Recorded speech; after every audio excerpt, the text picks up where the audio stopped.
This is the M Resort. This place is about as close to the southern end of the entire city of Las Vegas as you can possibly get. If you've made the drive from Los Angeles into Las Vegas, this is the first property that you see as you approach the actual city of Las Vegas after you get past all that Gene and whatever those other little tiny casinos are just off the highway.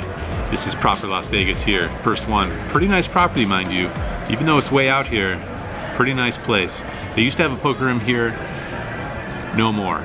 It is a little bit sad that it closed because the beers that they had available in the poker room were, I think, literally any beer that was served at the bar that was, anyway. Poker room here at the M, no more, doesn't exist. So there's a couple vlogs that have happened so far in the new year, and there's a couple of poker sessions that I played that haven't made it into actual YouTube vlogs. One of them was last night. I played for 4 or 5 hours or so. I won $220. Nothing too interesting, exciting happened. I did get pocket kings in versus pocket aces chopped. We ran it twice and ended up chopping that, so ran good in that spot. The other session that I played, I tried something new, some more experimenting here in 2018. I discussed it on Instagram stories. The river is the ace of hearts, which is an interesting card because we make top 2 pair here, but the obvious flush draw plus open-ended straight draw gets there as well. So not exactly my favorite card, even though we make top 2 pair. So I decided to check it over to the cutoff. That's sort of like as close to live reporting as you can get. I can't do any live streaming of my poker sessions, but I can report the hands directly after in story form on Instagram. I also posted a sort of note saying that I did that here on YouTube, asking for some feedback. It seems like the people who are on Instagram already, they really enjoyed it, they really dug the format. The people who are on YouTube, they didn't enjoy it so much. For example, this comment, please keep Instagram crap off YouTube. So the lesson here, for anybody who's a creator out there, maybe trying to dabble into the YouTube game, the social media stuff, you gotta make content that is native to each platform. Think about that and move forward. So I will probably keep doing the Instagram thing. I will just not force the Instagram thing down anyone's throats on YouTube. Keep it separate. Lesson learned. Thanks for the feedback as always. So when I was in Biloxi, I mentioned that we would talk about some goals for the year, poker-wise, vlog-wise, life-wise. I've never really been one to make a big list of New Year's resolutions, but seeing as we reached the 100th episode just at the end of last year, the timing of it all seems to just sort of coincide nicely. It's a new year, I'm a year older, and we crossed that 100 vlog threshold. So I thought we'd just talk about some vlogs. Some of these are going to be, you know, more rigid, numbers, statistics based. Some are more general, and as always, open to feedback and suggestions. So I broke these down into 3 categories: vlog goals, poker goals, and lifestyle goals. So the obvious first goal for the vlog would be to reach 100,000 subs. I'm actually not as interested or concerned, maybe is the better word, for that number. I'm pretty sure that it's gonna happen eventually, and when you get started doing one of these things, it's easy to sort of get wrapped up in those numbers. You get one of those silver play buttons, so that might be cool to put on the mantle, have something tangible to show for all the work, all the editing hours and all that stuff, but not really too worried about that. It's gonna happen eventually, and happy that all 78,000 of you guys are here before that next 22,000. All right, moving on, and this sort of pertains to not only growing the vlog audience, the poker YouTube audience, but poker in general. So there's often this discussion of how can we grow the game of poker? Well, there's 2 main groups of people that you could focus on if you wanted to grow the poker industry: women and children.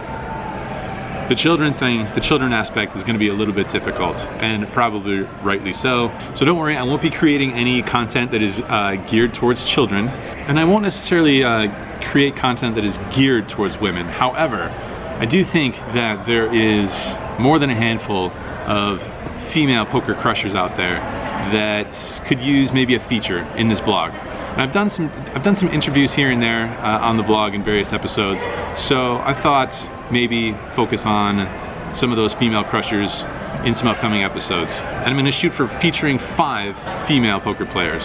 I already have a bunch in mind, but if you guys have any in mind as well, feel free to share. Next goal for the vlog would be to just visit more varied and unique spots, especially around Las Vegas. In the first 100 vlogs, we spent a lot of time in the Bellagio sportsbook talking about poker hands that happen in the Bellagio poker room. We should probably try and mix it up. There's a lot of cool spots around Vegas, lots of unique things that I think could be captured well on the vlog. I'm gonna aim for doing that a little bit more often. One more thing, one more goal for the vlog, which is sort of an idea and I'm looking for feedback on, would be like some bankroll challenge type things. I don't know if you guys have checked out Jamin Burton's channel yet. If not, check him out. But recently, I think he did this challenge where he had to win a certain amount of money before he went and got LASIK eye surgery, which to me sounds really cool because I've wanted LASIK eye surgery for a long time. So I might just copy him. I'm not entirely sure if that was like a challenge on his vlog or if he just decided to do it, but either way, check out Jamin's channel and maybe I'll go get myself some LASIK surgery after I win however much that costs.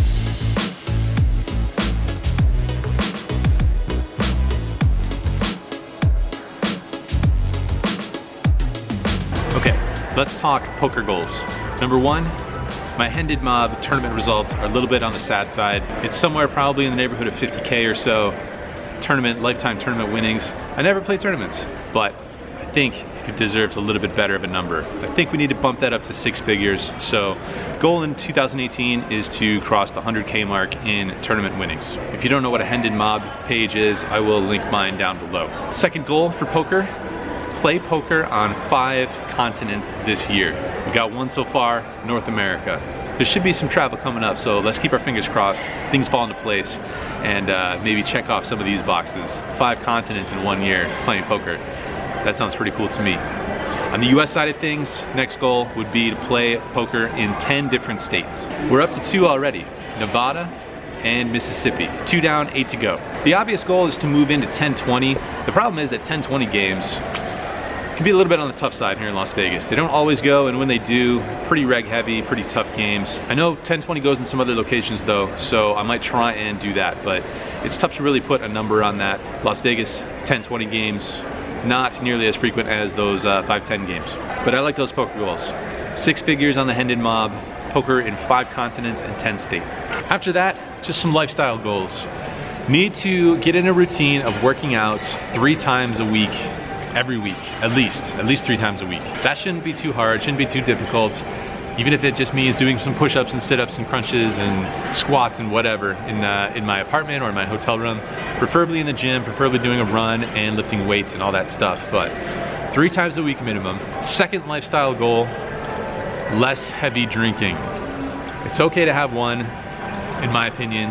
Less hangovers. Let's shoot for far less hangovers this year than last year or pretty much every year of my life. Those 2 goals should work nicely hand in hand. Getting in better shape, working out more often, and less heavy drinking. It's tough to just cut out drinking altogether for a couple of reasons. A, I really like bars. I really like showing different bars. I like a nice craft cocktail. I like a nice craft beer. And it provides some nice variety for both Las Vegas and travel scenery, checking out some local watering holes. So I don't think I need to cut it out completely, but like I said, less hangovers, since as you get up there, I'm no spring chicken anymore, so those hangovers, they tend to last a couple days, which that's not fun, that's not productive, it's not good for anybody. All right, that's it really. That's all I got, that's all I came up with. So as you can see, no real set numbers for too many of these things, but again, any ideas for something like a bankroll challenge or like, you know, win $4,000 so I can buy myself some new eyes. All right, so plan now, let's go find a poker game to play, probably the usual spot. Maybe come right back here afterwards, even though it's a bit of a drive, I don't really care, because we're doing that unique, different places around Vegas thing. So shoot to the poker room, shoot back here, or somewhere else.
Back here at the M, southern border of Las Vegas.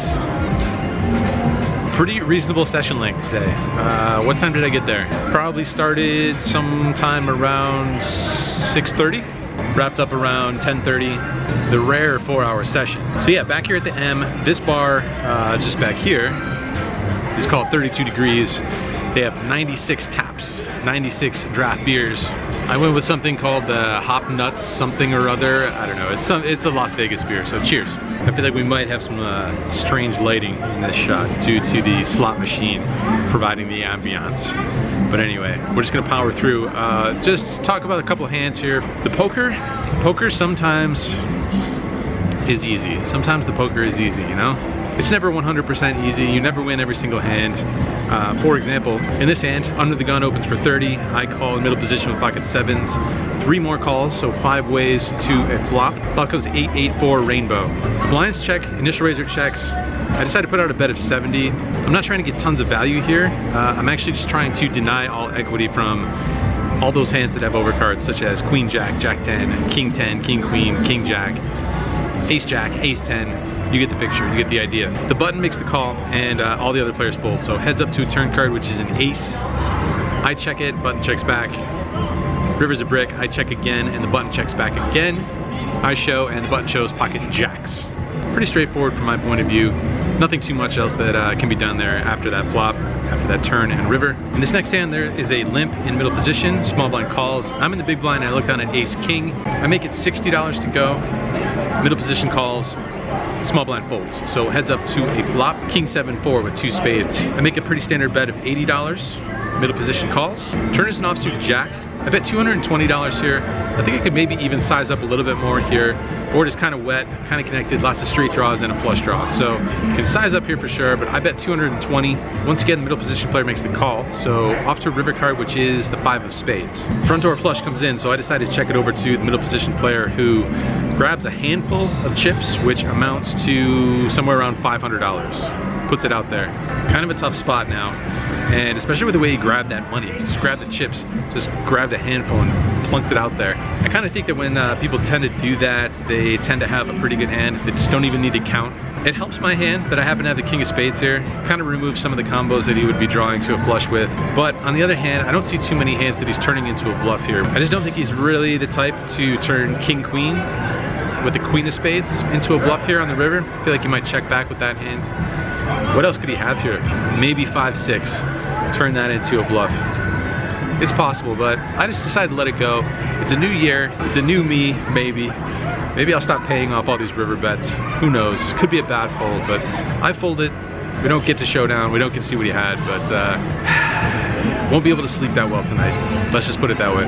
This next hand was interesting enough, I felt, to actually send it over to my text message group, try and get some feedback on my line as well as some other potential more optimal lines. To start it off, there's a middle position raised to $40. The small blind, 3 bets, makes it $160. I'm in the big blind with ace king suited. I think it's a pretty good spot to 4-bet here.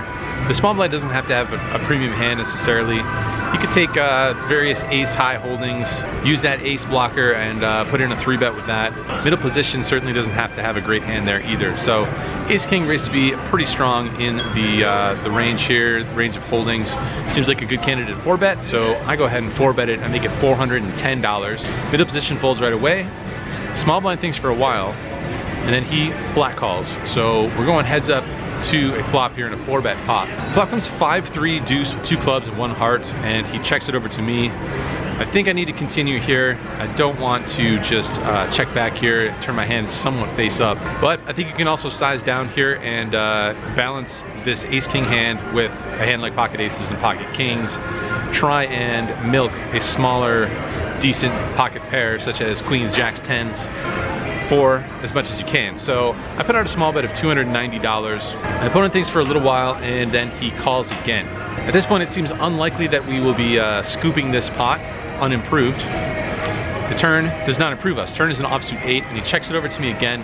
At this point, I have somewhere in the neighborhood of maybe $1,400. Interesting spot. The pot has been built up a decent size, and I certainly think that I have a range advantage here going forward. I was the one who put in the 4-bet. I have ace king, so I block aces and kings. So I should be able to rep plenty of strength. I think I chickened out a little bit though.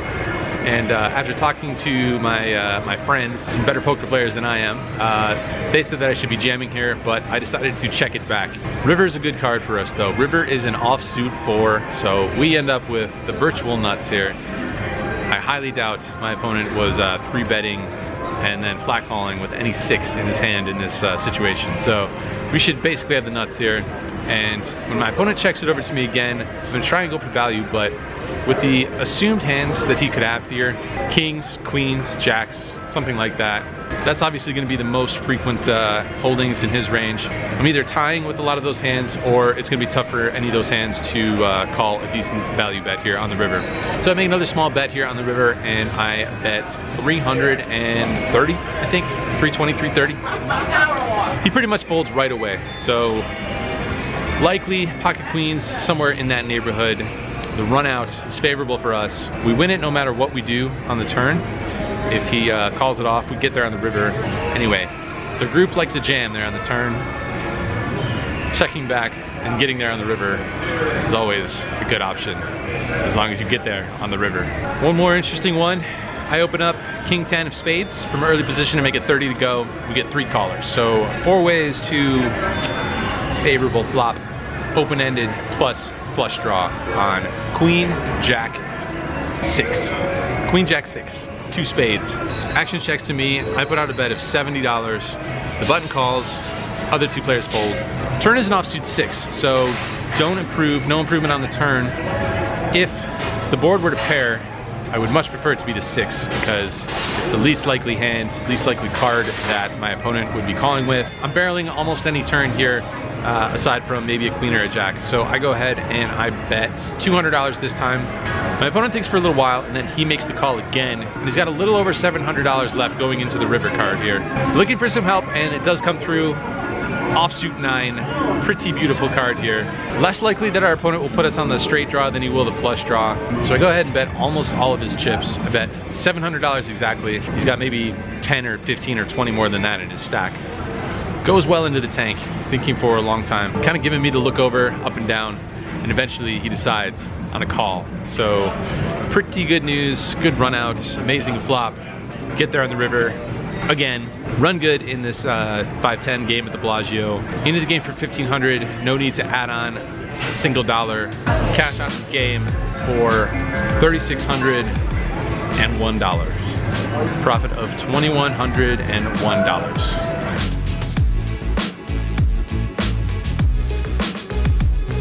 So, I mentioned my buddy Jamin Burton. Check out his blogs if you haven't already. And I was asking him about the LASIK eye surgery thing. He said he got LASIK surgery, he took a nap, and he woke up with 20/20 vision. That sounds pretty cool to me. So, I am highly considering that, making that a little challenge here. I think it's in the neighborhood of $4,000, but I need to find out exactly what that thing costs. And then we will perhaps make that a challenge. Get these eyes fixed, get some brand new eyeballs. Coming soon on the vlog, 20/20 vision.